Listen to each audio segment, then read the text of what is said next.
Hi guys, and welcome back to my channel. I definitely want to apologize for last week. I literally recorded the section of Song of Myself, but it turns out that my video footage got like corrupted and messed up, so I couldn't get it fixed in time, and it literally just was not working out for me the whole week, including some of my other videos that were supposed to go up last week. So that was just an issue that I was dealing with, so I'm so sorry that I didn't post on Monday. Alright guys, so we're gonna go ahead and start. There are sections laid out through the book. There's about 50 some for Song of Myself. I'm only gonna be reading a few, maybe up until 10 or 12, like the section number. But let's get into it. I celebrate myself and sing myself, and what I assume you shall assume. For every atom belonging to me as good belongs to you.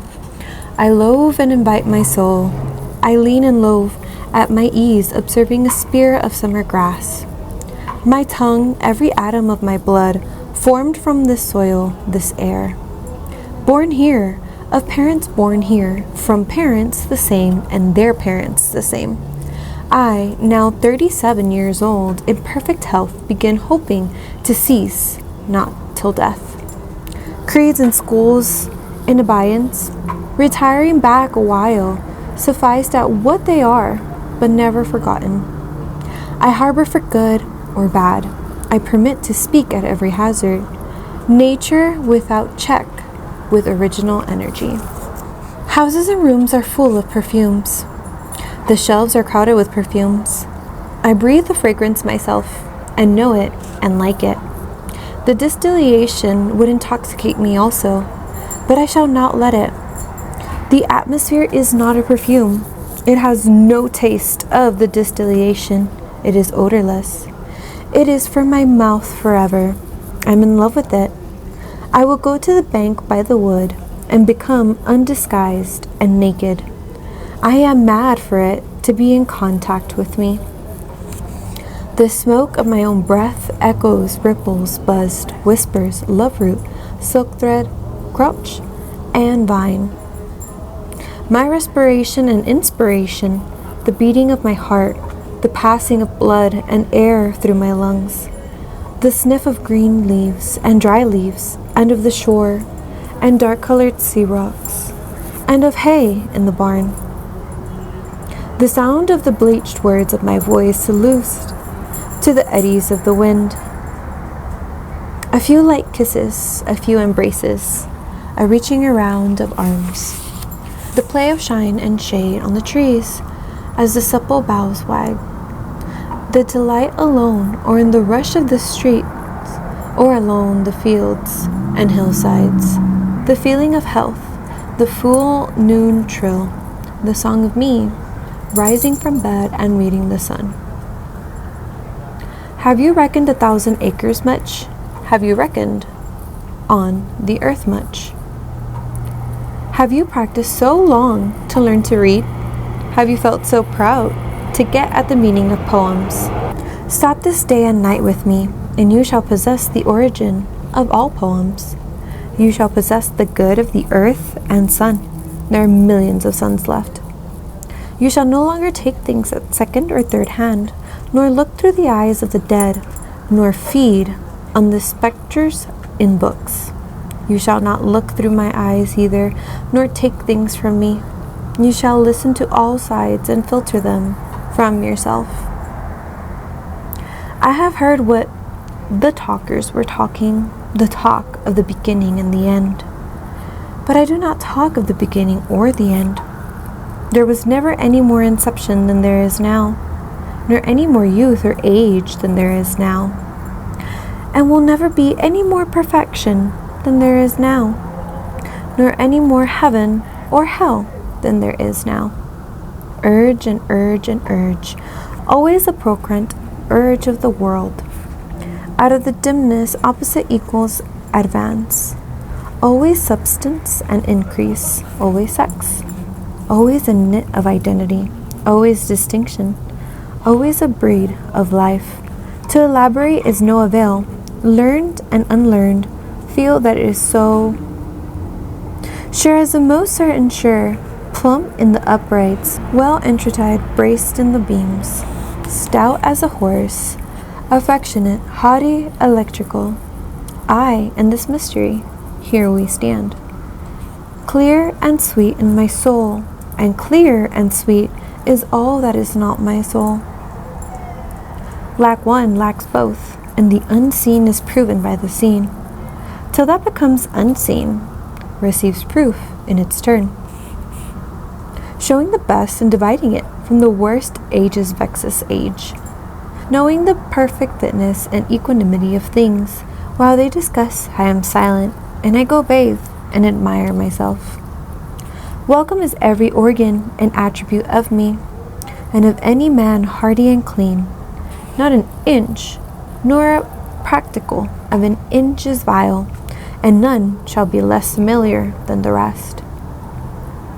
I am satisfied.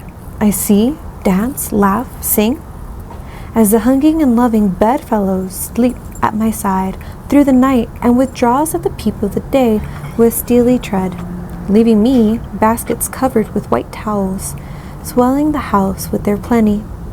Shall I postpone my acception and realization and scream at my eyes that they turn from gazing after and down the road, and forthwith cipher and show me to assent? Exactly the value of one, exactly the value of two. Which is ahead? Trippers and askers surround me. People I meet.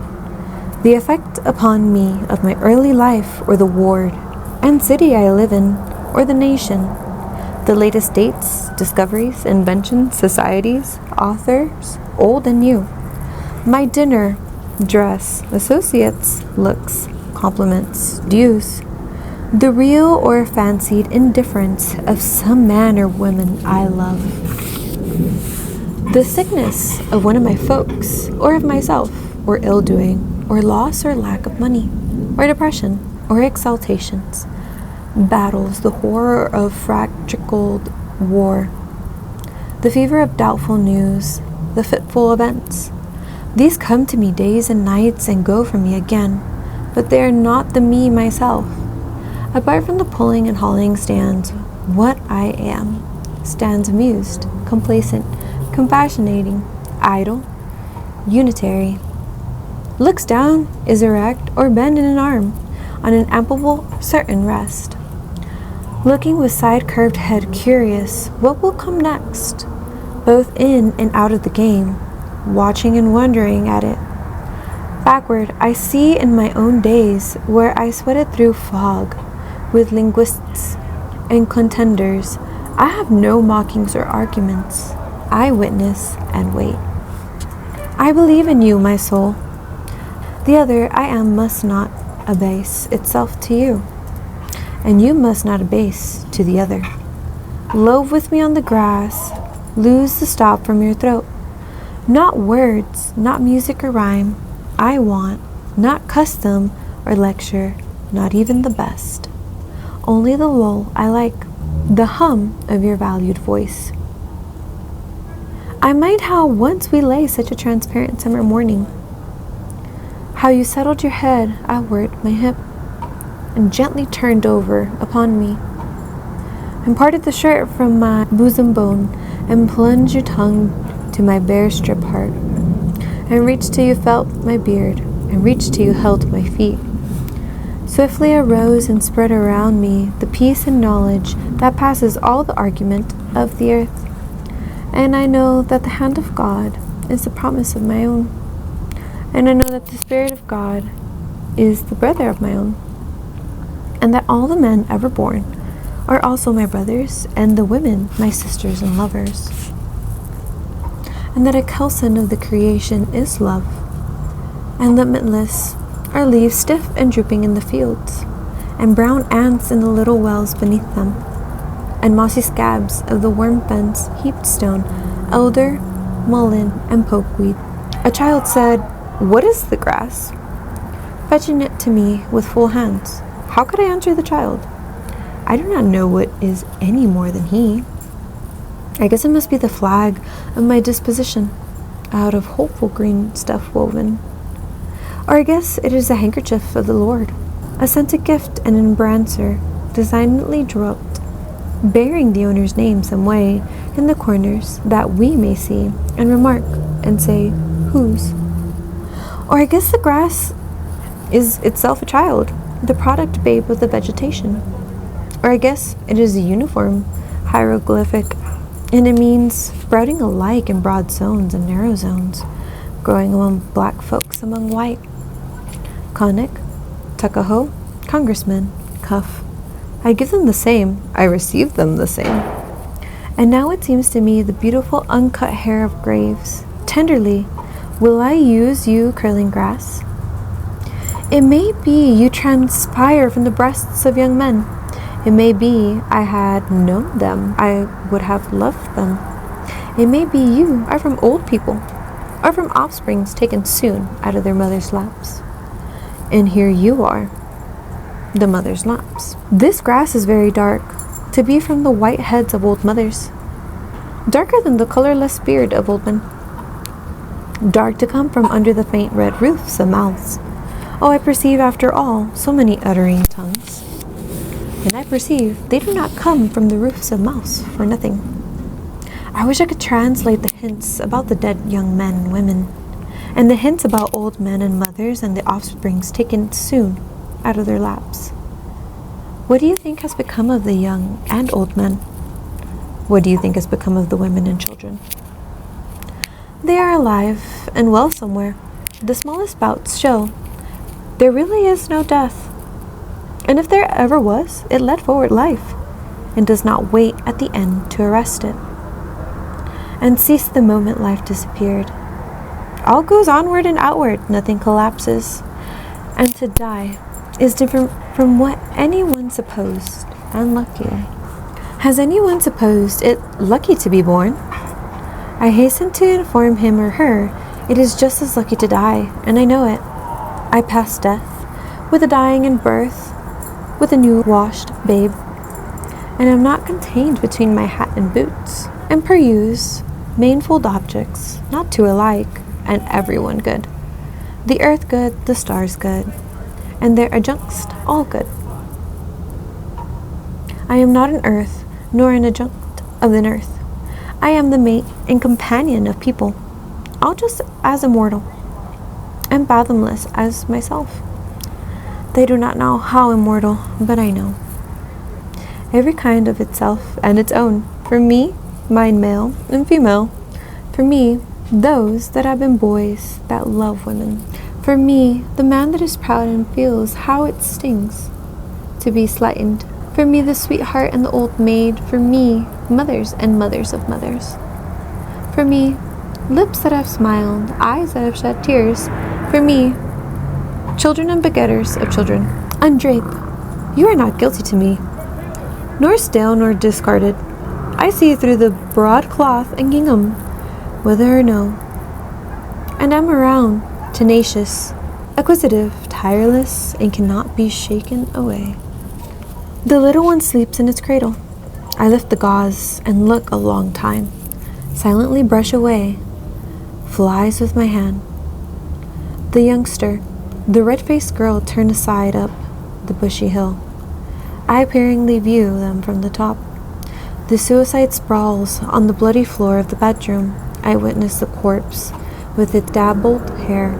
I note where the pistol has fallen, the blade of the pave, tires of carts, luffs of boot soles, talks of the promenaders, the heavy omnibus, the driver with his integrating thumb, the clank of the shoed horses on the granite floor, the snowsleighs clink, shouted jokes, pelts of snowballs. The hurrah's popular favorite, the fury of roused mobs, the flap of the curtained litter, a sick man inside borne to the hospital. The meeting of enemies, the sudden oath, the blows and fall, the excited crowd, the policeman with his star quickly working his passage to the center of the crowd, the impassive stones that receive and return so many echoes. What groans of overfed and half-starved who fall, sunstruck or in fits. What exclamations of women taken suddenly who hurry home and give birth to to babes. What living in buried speech is always vibrating here? What howls restrained by decorum? Arrests of criminals, slights, adulterers, offers made? Acceptance, rejections with covenant slips. I mind them, or the show, or resonance of them. I come, and I depart. The big doors of the country barn stand open and ready. The dried grass of the heavy harvest time loads the slow-drawn wagon. The clear light plays on the brown, gray, and green intertinged. The armfuls are packed to the sagging mow. I am there. I help. I came, stretched atop of the load. I felt its soft jolts, one leg reclined on the other. I jump from across beams and seize the clover and timothy, and roll head over heels and tangle my hair full of wisps. Alone, far in the wilds and mountains I hunt, wandering amazed at my own lightness and glee. In the late afternoon, choosing a safe spot to pass the night, kindling a fire, broiling the fresh-killed game, falling asleep on the gathered leaves with my dog and gun by my side. The Yankee Clipper is under her sky sails. She cuts the sparkle and scud. My eyes settle the land. I bend at her prow and shout joyously from the deck. The boatmen and clam diggers arose early and stopped for me. I tucked my trousers ends in my boots and went and had a good time. You should have been with us that day round the chowder kettle. I saw the marriage of the trapper in the open air in the far west. The bride was a red girl. Her father and his friends sat near, cross-legged and dumbly smoking. They had moccasins at their feet and large thick blankets hanging from their shoulders. On a bank lounged the trapper. He was dressed mostly in skins. His luxuriant beard and curls protected his neck. He held his bride by the hand. She had long lashes. Her head was bare. Her coarse, straight locks descended upon her voluptuous limbs and reached to her feet. The runaway slave came to my house and stopped outside. I heard his motions crackling the twigs of the woodpile. Through the swung half door of the kitchen I saw him, limp and weak, and went where he sat on a log, led him in and assured him, brought water and filled a tub for his sweaty body and bruised feet, and gave him a room that entered from my own, and gave him some coarse, clean clothes. I remember perfectly well his revolving eyes, his awkwardness. I remember putting plasters on the galls of his neck and ankles. He stayed with me a week before he was recuperated and passed north. I had him sit next me at the table. The fire clock leaned in the corner. So that was the end of section 10. Next week we'll continue probably from section 11 to section 20. Yeah, but I hope you guys enjoyed today's reading, and I will continue on next time. Bye everyone.